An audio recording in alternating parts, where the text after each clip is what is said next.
খাবি মনে? যখন ছিল মৃত্যুশয্যায় তখনও কথা বলে গিয়েছে। জীবনে কখনো ভাবেনি এমন একটি পাখি আমাদের ছেড়ে চলে যাবে। যদিও এটা অস্বাভাবিক কিছু ছিল না, কারণ প্রকৃতির নিয়মে সবাইকে একদিন না একদিন যেতেই হবে।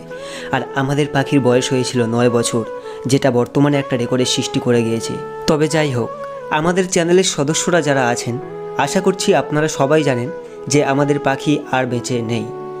প্রায় 8 থেকে 9 মাস হয়ে যাচ্ছে আমাদের পাখি মারা গিয়েছে। পাখিটা মারা যাবার পর এত কষ্ট পেয়েছিলাম, তারপর থেকে ভেবেই নিয়েছিলাম যে আর কখনো পাখি পালন করব না। হঠাৎ আজ সকালে উঠে দেখলাম কোথা থেকে যেন পাখির কিচিরমিচির শব্দ আসছে, মনে হচ্ছে যেন কোনো বাচ্চা পাখি। চারিদিকে খোঁজাখুঁজি করলাম বেশ ভালোভাবে, কিন্তু পাখিটাকে কোথাও দেখতে পেলাম না। শেষমেশ অনেক খোঁজাখুঁজি করার পরে অবশেষে আমরা পাখিটাকে দেখতে পেলাম।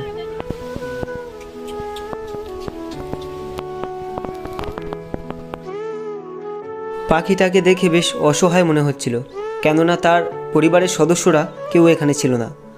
তাই আমরা ভাবলাম যে পাখিটা এখানে মোটেও সুরক্ষিত না। তাই আর অবজ্ঞা না করে পাখিটাকে পালন করার ব্যবস্থা করে নিলাম, কেননা এমনিতেই পাখিটা এখানে সুরক্ষিত ছিল না, যখন তখন বিড়াল কিংবা সাপের মুখোমুখি হতে পারত। তাই আমরা পাখিটাকে বাড়িতে নিয়ে যাওয়ার ব্যবস্থা করলাম। এটা একদম আমাদের বাড়ির পেছনে, আপনারা দেখতেই পাচ্ছেন গাইস।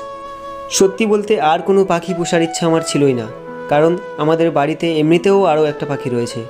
একটা তো মারা গিয়েছে, যেটা আমি ভিডিওর শুরুতে বললাম। তো এটা হলো আরেকটা পাখি, যেটা পাখিটা মারা যাওয়ার পরে ছিল বড় পাখি। তো এটা হচ্ছে আজ আমরা পেলাম ছোট একটি পাখি। পাখিটা কিন্তু হাঁটতে পারে না, আপনারা হয়তো লক্ষ্য করেছেন।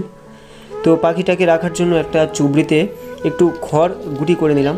পাখিটা ঠিকমতো হাঁটতেও পারছে না, দেখতে পাচ্ছেন। যাই হোক, আপনারা অনেকেই কমেন্ট করেছিলেন যে বাচ্চা পাখিদেরকে কি খাওয়ানো উচিত, বিশেষ করে বাংলাদেশ থেকে কমেন্ট করা হয়েছিল।